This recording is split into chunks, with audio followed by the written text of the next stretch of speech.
Welcome back to Daily 578, where we learn to be a better gamer via LiquidHero. All these replays, once again, day9.tv. Go to the episode 578 page, and the replay link will be there.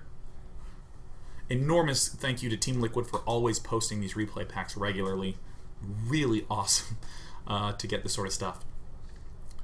My roommates are apparently chopping onions or something really spicy because like my nose and my eyes are watering. What? Are you guys like cutting onions? No answer. There's a phantom cutting onions or something in my room. I don't know. Maybe there's some really malicious chef in the area who like heard me casting and playing music loudly at night and just broke in there and it's like cutting onions during the show. These are onions getting cut, by the way. That's what I'm pantomiming. Cut those onions. He's also a pirate. Let's hop into this game. Jesus, my eyes are watering so much. My window's even open. Oh, God. Okay, Hero is down here. Someone from a Korean team whose name is appropriately Korean up in the top right. I'll never know who this player is. We're going to look at the notion of aggression that doesn't work with the air quotes around it. Because, for instance, let's say we have a Mutalisk play that's designed to kill off a bunch of probes, but we don't really kill off that many. Did we mess up? Not necessarily. You haven't done damage directly, but you have still forced him to either get Blinkstalkers or those Phoenixes. So let's hop in here and ask ourselves a really simple question. How is Hero going to get a lot of gas to get the Mothership core, to get a little bit of pressure going? Last game we saw the double gas at 15. Let's see another way that Hero could do it. Dun, dun, dun, dun, dun, a pylon. Dun, dun, dun, dun, dun, dun, dun, dun, dun. Good old gas on 11 before gateway. Not something that many people consider. Still a 13 gate. Chrono boost away. I don't know how much later that gateway is, but it's not much. But our gas income is quite a lot higher. Our mineral income is quite a lot lower. But still, it appears that Hero has not necessarily booned himself. Very often, if you are a Protoss player and you're in a Terran base, and you see a geyser, you'll want to click on it and count exactly how much gas has been mined. So for instance, if 40 gas has been mined, and this barracks is lit up, you know that this barracks is not building a Reaper, because he's only mined 40 gas and it takes 50 to build the barracks. Or if you go in here and you see that like 90 gas has been mined and his barracks is almost done, you can conclude that he's going to be going for a factory, because why else would he need 100 gas early? 90% of Terrans, even the excellent Terrans, will not be clicking on this assimilator to go, oh geez, he's mined 150 gas. They'll think you're going for one gate expand, and you can sneak out some tech plays very nicely in this circumstance. I actually would not be surprised if I went through this and saw that the Terran player literally never clicked on this gas. So this would, by general measures, be construed as a late gas, because it's when the cybernetics core has finished up already. There's a pylon somewhere going to be constructed. Yeah, I mean, it looks like here he messed up and accidentally was supply blocked, so he killed one of his own probes to get the Mothership core out, which I find pretty rofalicious.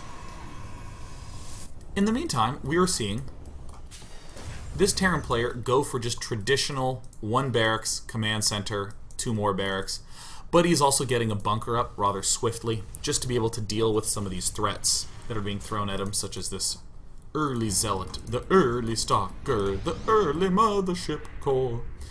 Now, many fine folk are well aware of this play, the building of the Stargate by the dude's base.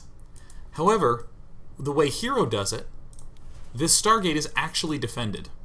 These units are all going to be arriving around 5 minutes at this front area, and 5 minutes is exactly when the Stargate goes down.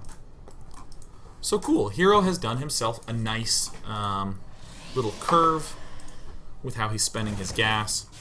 We'll try to poke up And alright.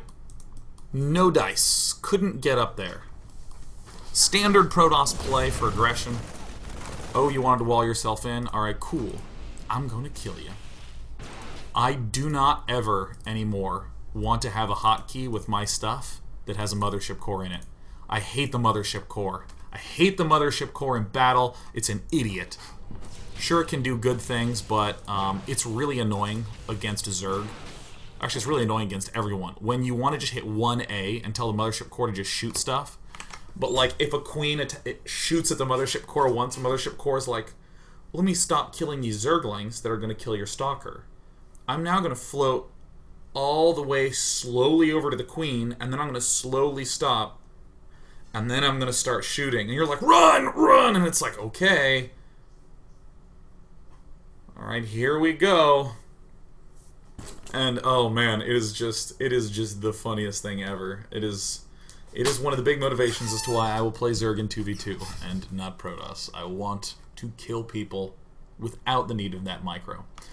Alright, let's move on over. Mothership cores imbued with the spirit of the Dragoon from StarCraft 1. So here's doing the rest of his stuff reasonably. Getting out a sentry, rally to the front. This is great. This is typical. One probe out in the middle of the map. Hero finally has that idiot Mothership core.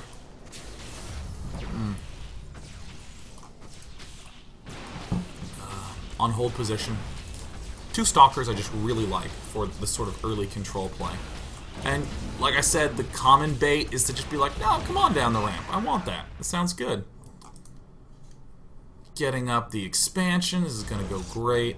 And we have ourselves a sort of typical setup. Now, let's ignore for a moment that the Oracle could do damage. What's going on back home? We still need to have ourselves an answer to how on earth we deal with a Terran player who has medevac drops and all that. We have about 3.5 minutes until we really need to solve that problem. However, this provides an indirect solution. It forces the Terran to be a little bit more defensive with the Marines, because if Terran decides to move out, the Oracles can always swing on in. Also, Oracles work great for the, I don't remember what it is. It's the reveal ability, where you just like, you get to see everything. Revelation, there he is. I know the hotkey for it. I don't know what it does. I don't know what it's called. Really great for those medevac timings. Also, very significantly, this aggression has...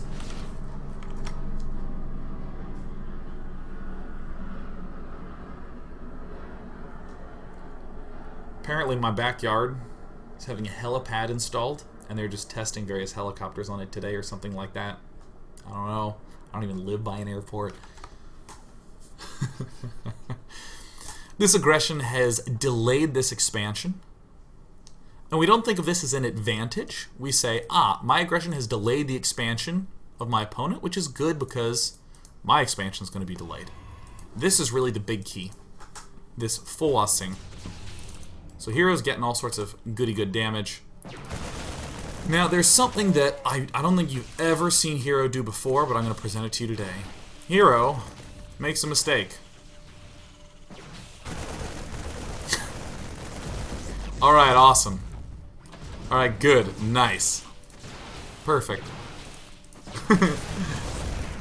Hero is now in somewhat of a predicament. I mean, do you keep making oracles? How exactly do you deal with this?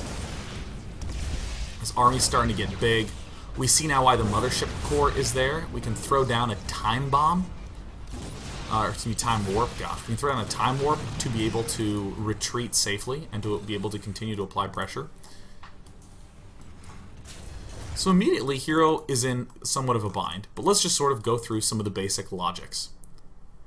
If our opponent is going for this Marine Marauder thing, and we didn't really do any damage, we don't really have time to get up the big AoE damage that we need. We don't have time to get Colossus or Storm. We're actually running quite low on time because there's a possibility he could attack us soon. So suddenly, 4 gateways go down. Makes sense. It's difficult to get the robotics facility down and then really begin making a lot of big pressure plays. takes time to get the Colossus up. So everything returns right on home. We are fortunate enough that we did do significant enough damage at the front. We've delayed him. We've killed off just a pair of workers, but in units lost, we see that other than the Oracle, which was 300, we did do a little bit of damage, killing off den depots.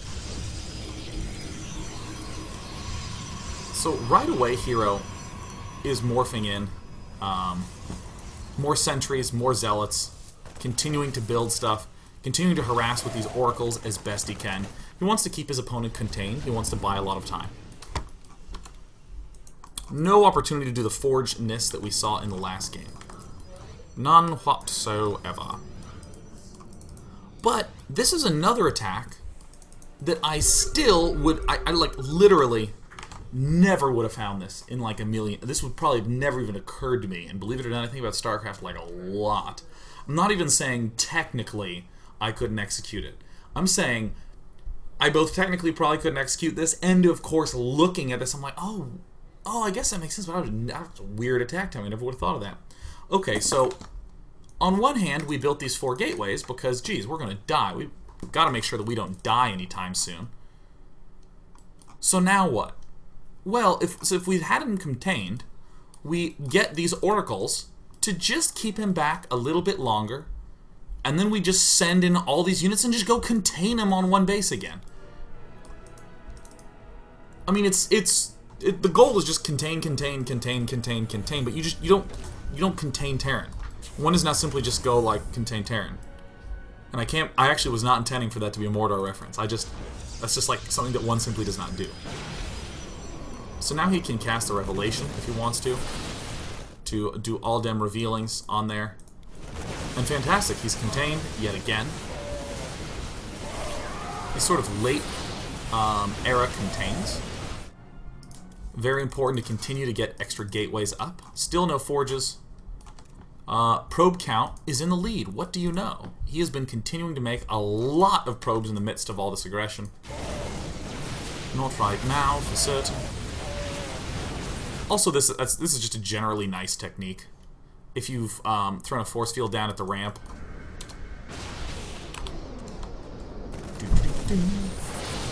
when you want to throw down the next force field to block, don't throw it down on top of the other force field, throw it up here, so then this happens.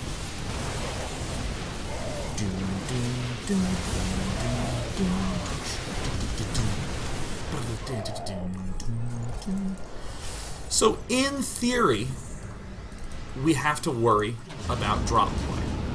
In theory. However, I will note, this both prevents the Terran from coming down, and also discourages the Terran player from being anywhere but up here, because of how low the unit count is. So the Oracle's even continuing to be annoying and aggressive.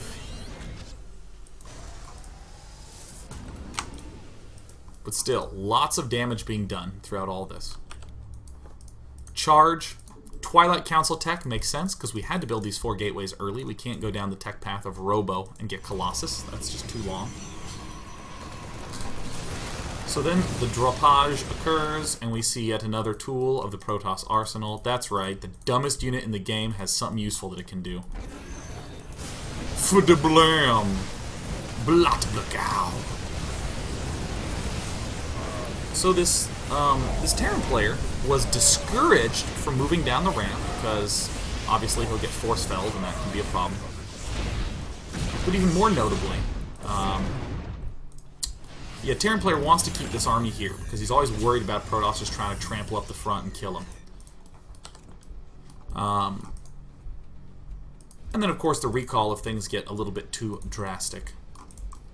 Most of the time, players will just have the Mothership core and just float the Mothership core here, and, you know, make that a cannon or make this a cannon or this, that, and the other, but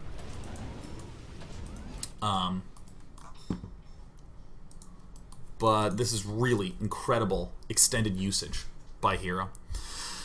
Another thing to note, about what is possible from the Terran's point of view. In general, if you're locked into one base, like our Terran buddy would be, like right here, you don't actually lose a tremendous amount of minerals. Because you can stack a lot of workers on here and mules and get pretty much 80 to 90% of what you would have had if you had 2 bases. But what you are cut on is gas. So what is the traditional answer to a zealot archoning army? Well, traditionally it would be ghosts. It's my ghost. Bing! With his BB gun and his EMP that causes Protoss players to tilt. I'm so entertained by the BB gun notion. What am I talking about? Screw it, let's talk about ghosts. Ghosts are a good counter to Zealot Archon Templar in theory, but then they come up, pink, boo, pink, ah! And then they scream and die, much like my ghost action figure. Let me. Oh, the speaker's broken. Make noise.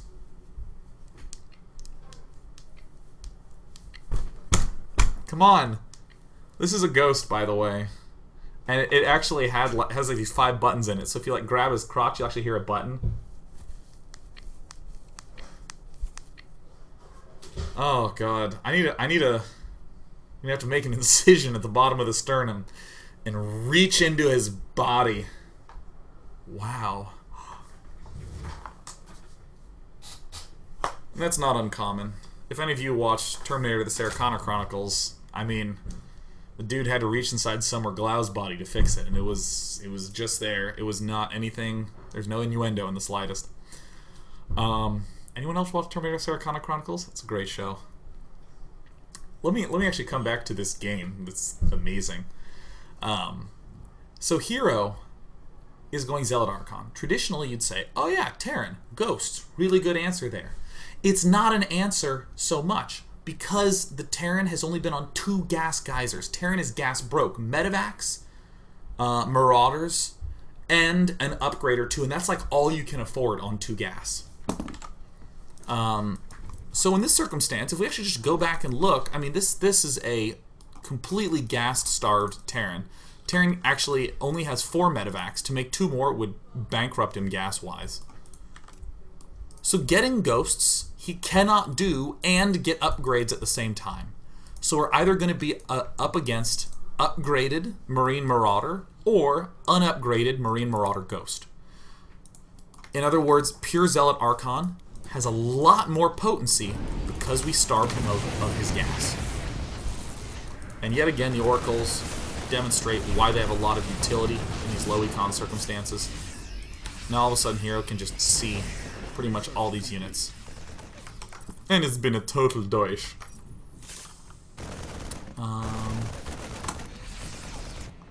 So cool. Continued building of Zealot Archon Storm.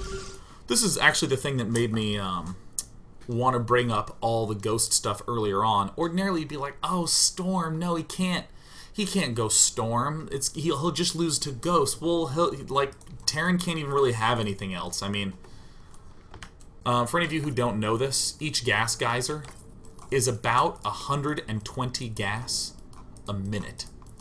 So this is like 240 gas a minute, or in other words, about 2 Medivacs and 2 Marauders a minute. And now with this is basically like an extra 2 Ghosts a minute. So I mean, there's just not enough gas. I don't even include upgrades.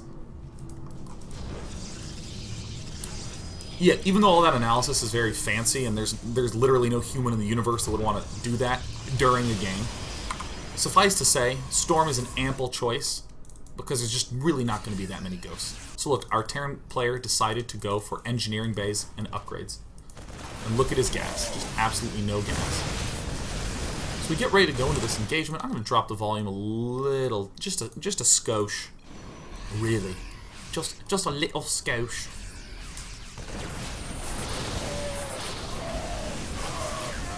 Some nice engagements.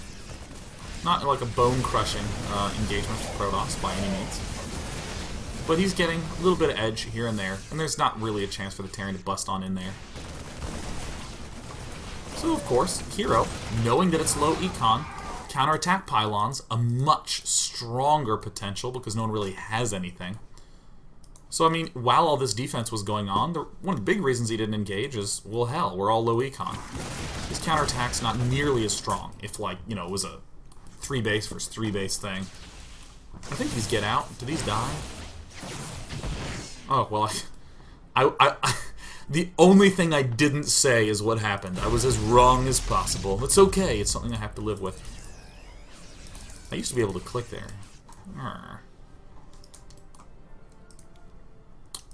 But more Templar being morphed in somewhere. There they are. So yet again, heroes getting ready to commence an attack that would generally be regarded as suicidal, but there just cannot really be any ghosts here. There just can't. C'est impossible. So these Templar don't have Storm yet. Hero uses this opportunity to get a Nexus up with this push. This is yet another logic of, well, if I put my stuff here, I contain him from moving out and make him scared to go do a drop because then I can move in. Really nice position that Hero set himself up in. And finally, frickin' finally, forges go down. From a cursory glance, you might say, oh god, he's getting his frickin' forges so late. That's so bad. But the only reason you'd say that's bad is because you're comparing it to the normal Protoss player who has not done any aggression, who's been purely passive as a plane flies by again, and who's getting his forge up at like 7 minutes. So even though these are 16-minute forges, it's still very clear that the Zealot Archon choice, very strong, allows us to apply a lot of pressure and deal a lot of damage. Our opponent either was going ghosts or getting his upgrades, so, well, looks like it's the upgrade choice for the Terran player. Getting the forges now seems reasonable because we have all the units that we need to accomplish this. So this is actually an ideal spot to step away, because when we come back in part 3, we'll see how Hero rounds this game out. The big tense thing that I want to note is that in any one of these low econ games, or in general, any time a Terran is being battered down by an aggressive Protoss, the Protoss is sacrificing things like tech, like critical upgrades, like infrastructure, the Robo-Bay to get Colossus. So this is the moment where Terran finally begins to catch up and equalize, and this is going to be the big saving grace for Hero. So we'll be back in 2 minutes, and yes, we'll be back in 2 minutes for part 3. Shouldn't be a long break, just 2 or 3 minutes. Again, sincerest thanks to everyone who permits these ads to run. And of course, big props to Little Big 11 for his epic handiwork. Hero!